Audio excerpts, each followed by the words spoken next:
ইসরায়েলের পতন না হওয়া পর্যন্ত ইরানকে যুদ্ধ চালিয়ে যাওয়ার আহ্বান। হাসিনার পতন সহ্য করতে পারছে না ভারত, বলছেন রিজভী। জানাবো আমেরিকা কি তবে ইসরায়েলের হাত ছেড়ে দিচ্ছে, এবং সর্বশেষ জানাবো গভীর রাতে সড়কে নাটকীয় ঘটনা, ডাকাতি, দুর্ঘটনা, খুন, গণপিটুনি, মৃত্যু। শুনছিলেন সংবাদ শিরোনাম, এবারে বিস্তারিত। ইসরায়েলের পতন না হওয়া পর্যন্ত ইরানকে যুদ্ধ চালিয়ে যাওয়ার আহ্বান। দখলদার রাষ্ট্র ইসরায়েলের পতন ঘটিয়ে মুসলিম ফিলিস্তিনিদের মুক্তি অর্জনের আগ পর্যন্ত ইরানকে যুদ্ধ চালিয়ে যাওয়ার আহ্বান জানিয়েছে। এ যুদ্ধে ইরানের সঙ্গে সব মুসলিম রাষ্ট্রের সেনাবাহিনীকে অংশগ্রহণের দাবি জানিয়ে দলটি ফিলিস্তিনি ও ইরান সহ মুসলিম রাষ্ট্রগুলোতে অবৈধ রাষ্ট্র ইসরায়েলের সন্ত্রাসী হামলার প্রতিবাদে জাতীয় বিপ্লবী পরিষদ এ বিক্ষোভের আয়োজন করে।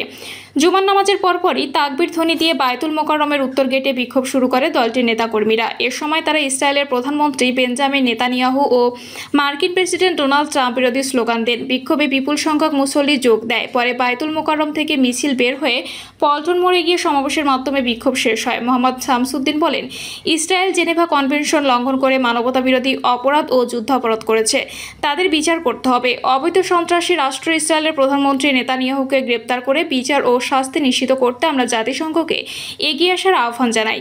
তিনি আরও বলেন, গাজা এবং ইরান সহ সারা বিশ্বে মুসলমানদের উপর যে আগ্রাসন, নির্যাতন, নিপীড়ন, গণহত্যা চালানো হচ্ছে, বিশ্ব মুসলমানরা এক উম্মাহ হিসেবে ঐক্যবদ্ধ হয়ে এর বদলা নিবই ইনশাল্লাহ। প্রথম কিবলা বায়তুল মুকাদ্দাসকে ইহুদিদের হাতে রেখে কোনো অবস্থাতেই কোনো মুসলমান শান্তিতে ঘুমাতে পারে না। ইসরায়েলকে মুসলমানদের ওপর হামলা করার জন্য অস্ত্র এবং অর্থ দিয়ে সাহায্য করে যে আমেরিকা, সেই আমেরিকা থেকে কিছু মুসলিম রাষ্ট্র বিলিয়ন বিলিয়ন ডলারের অস্ত্র কিনছে। আমরা তাদের ঘৃণা করে প্রত্যাখ্যান করি। আবার এ সময় মুসলমানদের যারা শিয়া সুন্নি ভাগ করে তারা মুসলমানদের শত্রু। মুসলিমদের ওপর আগ্রাসন বন্ধ করতে হলে সকল মুসলিম এক হতে হবে এবং সেই স্বার্থের বিভক্তিকারীদের চিহ্নিত করতে হবে। হাসিনার পতন সহ্য করতে পারছে না ভারত, বলছেন রিজভী।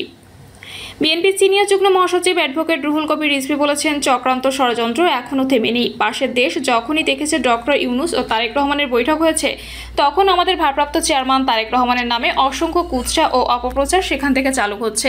তাদের পুনর্বাসনের জন্য আজকে ভারতের নীতি নির্ধারকরা নানা প্রচেষ্টা চালাচ্ছে। আমাদের অন্তর্বর্তীকালীন সরকার তো আন্দোলনের ফসল। 16 বছরের নিরন্তর আন্দোলন ও জুলাই আগস্টে রক্তঝরা আন্দোলনের মধ্য দিয়ে শেখ হাসিনার পতন হয়েছে। এই পতনটা তারা সহ্য করতে পারছে না। তিনি বলেন, বাংলাদেশের যে রাজনৈতিক দল 16 বছরে মানুষের ওপর নির্যাতন নিপীড়ন করেছে, জনগণের টাকা লুট করে পাচার করেছে, যাদের বাড়িঘর এখন Dubai, Canada, Sydney, Australia, Malaysia, তারা বেহেশতের সুখ লাভ করে সেখানে অবস্থান করছেন। তারা বেশি দূর যেতে পারেননি, তারা পাশের দেশে আশ্রয় নিয়েছেন। তাই এই আন্দোলনে যিনি প্রধান পৃষ্ঠপোষক, যিনি পুরো জাতিকে সংগঠিত করেছেন, বিএনপির ভারপ্রাপ্ত চেয়ারম্যান তারেক রহমানকে তারা টার্গেট করেছে। 16 বছর ধরে তাকে টার্গেট করে রেখেছিল। বাংলাদেশের বিভিন্ন মিডিয়াকে নিয়ন্ত্রণ করে তারেক রহমানের বিরুদ্ধে অপপ্রচার করেছে। তাদের যারা মেন্টর, গুরু, এখন তাদের দিয়ে তারেক রহমানের বিরুদ্ধে অপপ্রচার চালাচ্ছেন। বিএনপির সিনিয়র যুগ্ম মহাসচিব বলেন, 18 কোটি মানুষের দেশ বাংলাদেশ পৃথিবীর যত বড় শক্তিধর দেশ হোক, তারা যদি মনে করে এদের আমরা নিয়ন্ত্রণে রাখবো, বসে রাখবো, এদের আমরা দমিয়ে রাখবো, এদের উপর আমরা মাতবরি করব, তা আমাদের বাংলাদেশের মানুষ কোনোদিনই সহ্য করেনি, এখনো করবে না। আমেরিকা কি তবে ইসরায়েলের হাত ছেড়ে দিচ্ছে? বিশ্বের অঘোষিত পরাশক্তির নাম যেন ইরান। দেশটির পারমাণবিক গবেষণাগার ও সামরিক স্থাপনার আগ বাড়িয়ে হামলার ফল এখন যেন পদে পদে পাচ্ছে কট্টর ইসলাম বিদ্বেষী ইসরায়েলের প্রধানমন্ত্রী বেনিয়ামিন নেতানিয়াহু। ইরানের মুহুর্মুহু আধুনিক প্রযুক্তির সব মিসাইল হামলায় এখন বিধ্বস্ত গোটা ইসরায়েল। রাজধানী তেল আবিবকে রীতিমতো গাজা বানিয়ে ছেড়েছে ইরানের সর্বোচ্চ ধর্মীয় নেতা আয়াতুল্লাহ আলী খামেনি। এসবের মধ্যে ইসরায়েলের পরম মিত্র যুক্তরাষ্ট্রের প্রেসিডেন্ট ডোনাল্ড ট্রাম্প মাঝে মধ্যে ইরানের হামলা চালানোর হুমকি দিলেও এখন যেন তা থেকে সরে এসেছেন। আগামী 2 সপ্তাহের মধ্যে সিদ্ধান্ত নেবেন তিনি আদৌ ইরানে হামলা চালাবেন কিনা বা সরাসরি ইরান ইসরায়েল সংঘাতে জড়াবেন কিনা। এমনটি জানাচ্ছেন আমেরিকার প্রেসিডেন্ট মুখপাত্র ক্যারোলাইন লেভিট। ট্রাম্পের মুখপাত্রের এই ঘোষণার পর চারদিকে এখন আলোচনা চলছে, তবে কি ইসরায়েলের হাত ছেড়ে দিল আমেরিকা? বিশেষজ্ঞদের মতে কট্টর ইসলাম বিদ্বেষী ইসরায়েলের হাত ছেড়ে দেওয়াটাই এখন হবে ট্রাম্পের জন্য বুদ্ধিমানের কাজ। কারণ বিশ্বের পারমাণবিক শক্তিধর পরমাণু পরাশক্তি সব দেশগুলো যে ইতিমধ্যে অবস্থা নিয়েছে ইরানে, একটুখানি পান থেকে চুন খসলে লেগে যেতে পারে বিশ্বযুদ্ধ। ইরানে ইসরায়েলের হয়ে সরাসরি মার্কিন হামলা হলে পাল্টা চীন, রাশিয়া, এমনকি উত্তর কোরিয়া মত পারমাণবিক পরাশক্তি দেশগুলোর আক্রমণের শিকার হতে পারে আমেরিকা। এদিকে ইতিমধ্যে উত্তর কোরিয়ার প্রেসিডেন্ট কিম জং উন তাদের মিত্র ইরানের পাশে থাকার কথা জানিয়ে বলেন, ইরান একা নয়, উত্তর কোরিয়া তাদের পাশে রয়েছে। তিনি আরও জানান, উত্তর কোরিয়ার সেনাবাহিনীকে সর্বোচ্চ প্রস্তুতির স্তরে আনা হয়েছে। আমরা আমাদের মিত্রদের কখনোই কঠিন সময় ছেড়ে দিই না। যুক্তরাষ্ট্রের আগ্রাসী নীতি আমাদের জানা আছে এবং আমরা তার বিরুদ্ধে আমাদের বন্ধুদের পাশে দৃঢ়ভাবে দাঁড়াবো। এই ঘোষণার পরপরই সম্প্রতি 10টিরও বেশি ব্যালিস্টিক মিসাইল ছুড়েছে উত্তর কোরিয়া, যা ইরানের পক্ষে সংহতি প্রকাশে আমেরিকা আর ইসরায়েলের জন্য কঠোর বার্তা হিসেবেই দেখছেন বিশেষজ্ঞ মহল। ইরানের উপর সরাসরি আমেরিকার হামলা হলে চুপতে থাকবে তা কিম জং উন, এটি যেন সেটিরই বহিঃপ্রকাশ। অন্যদিকে চীন এর প্রেসিডেন্ট শি জিনপিংও এক বার্তায় ইরানের পাশে থাকার ঘোষণা দিয়েছেন আর কঠোর সমালোচনা করেছেন যুক্তরাষ্ট্রের। চীন থেকে ইতিমধ্যে ইরানের জন্য কার্গো ভর্তি অস্ত্র সরবরাহ করেছে দেশটি, এমন গুঞ্জনও রয়েছে। আরেক পরাশক্তি রাশিয়ার প্রেসিডেন্ট ভ্লাদিমির পুতিনও ঘোষণা দিয়েছেন যে কোনো পরিস্থিতি মিত্র ইরানের পাশে থেকে সর্বোচ্চ সহযোগিতার। আর মুসলিম পরাশক্তি তুরস্ক ও পাকিস্তানকে আগে থেকেই পাশে দাঁড়িয়েছে ইসরায়েল। বিশ্বের পারমাণবিক শক্তিধর পরাশক্তি এসব দেশগুলো একে ইরানের পক্ষ নেওয়া রীতিমতো এখন কোণঠাসা কঠোর ইসলাম বিদ্বেষী ইহুদিবাদী ইসরায়েলের আমেরিকা, যদিও তাদের পাশে রয়েছে ফ্রান্স ও ব্রিটেন। এরপরও পরাশক্তি এখন দেশের বিরুদ্ধে দাঁড়িয়ে ইসরায়েলের পক্ষ নিয়ে ইরানের সাথে সরাসরি দ্বন্দ্বে জড়ানোর সাহস ইহুদিবাদী ট্রাম্পের নেই বলেই মনে করছেন বিশেষজ্ঞরা। গভীর রাতে সড়কে নাটকীয় ঘটনা, ডাকাতি, দুর্ঘটনা, খুন, গণপিটুনি, মৃত্যু।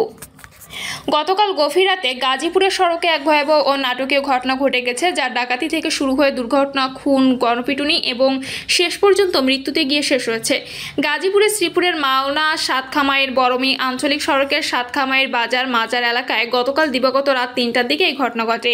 এই ঘটনায় নিহতদের একজন ডাকাত দলের সদস্য, আরেকজন একটি সিএনজি অটোরিকশা চালক। ডাকাতির শিকার মোহাম্মদ শফিকুল ইসলাম নামে এক পিকআপ চালক জানান, তিনি শ্রীপুরের এমসি বাজার থেকে পিকআপ নিয়ে মরমির দিকে যাচ্ছিলেন। রাত 3টার দিকে সাতখামাইর বাজারের কাছে মাজার এলাকায় পৌঁছালে সড়কে গাছ ফেলে 6 থেকে 7 জনের ডাকাত দল তার গাড়ির গতিরোধ করে। এ সময় তার কাছ থেকে মোবাইল ফোন ও নগদ টাকা পয়সা নিয়ে যায় ডাকাত দল। একই সময় ওই সড়কে অন্যান্য গাড়ি থেকে ডাকাতি চলছিল। এ সময় সিএনজি চালিত একটি অটোরিকশার ধাক্কায় ডাকাত দলের এক সদস্য আহত হন। শফিকুল ইসলাম জানান, এতে ডাকাত দলের সদস্যরা ক্ষিপ্ত হয়ে ওই অটোরিকশা চালককে কুপিয়ে জখম করে। এ সড়ক ডাকাতের কবলে পড়া ভুক্তভোগীরা মিলে চিৎকার শুরু করলে এলাকাবাসী এগিয়ে এসে ঘটনাটি প্রতিরোধ করে। দুর্ঘটনায় আহত ডাকাত সদস্যকে ধরে ফেলে তাকে গণপিটুনিয়ে দেওয়া হয়। পরে ওই ডাকাতেরা মৃত্যু হয়। এদিকে ডাকাত দলের হামলার শিকার অটোরিকশা চালক আবুল কালামকে হাসপাতালে নেওয়ার পথে তার মৃত্যু হয়। শ্রীপুর থানার ভারপ্রাপ্ত কর্মকর্তা মোহাম্মদ আব্দুল বারিক বলেন, খবর পেয়ে পুলিশের টহল টিমের সদস্যরা ঘটনাস্থলে উপস্থিত হয়ে এলাকাবাসীর সহযোগিতায় ডাকাত দলের 4 সদস্যকে আটক করে। পরে আহত ডাকাত সদস্য ও অটোরিকশা চালককে উদ্ধার করে শ্রীপুর উপজেলা স্বাস্থ্য কমপ্লেক্সে নেওয়া হলে কর্তব্যরত চিকিৎসক আরিফকে মৃত ঘোষণা করে এবং আবুল কালামকে উন্নত চিকিৎসার জন্য ঢাকায় পাঠানো হয়। ঢাকায় নেওয়ার পথে অটোরিকশা চালক আবুল কালাম মৃত্যুবরণ করে। এই ঘটনায় আইনগত ব্যবস্থা নেওয়া হচ্ছে। প্রিয় দর্শক, এই ছিল এখনকার সর্বশেষ সংবাদ। আপডেট সব সংবাদ পেতে চ্যানেলটি সাবস্ক্রাইব করে বেল আইকনটি ক্লিক করে রাখুন।